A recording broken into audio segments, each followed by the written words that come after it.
Eduard Kuqi, i njohur për daljet e tij të shpeshta dhe shpeshherë provokuese në rrjetet sociale, është bërë sërish në qendër të vëmendjes pas një transmetimi live që ndezi reagime të shumta në publik.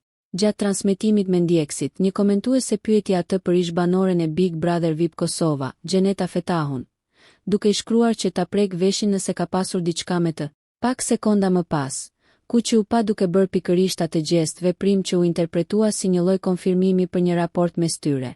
Pas shpërthimit të reagimeve në rrjetet sociale, Edi vendosi të sqarojë situatën. Në një postim në Instagram, ai kërkoi falje publike për keqkuptimin e krijuar, duke theksuar se veprimi nuk kishte qenë i qëllimshëm.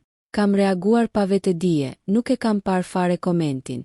Me atë gjest kam shprehur informata të gabuara, ndaj kërkoj falje publikisht, posaçërisht personit në fjalë, Gjeneta Fetahut, shkroi ai.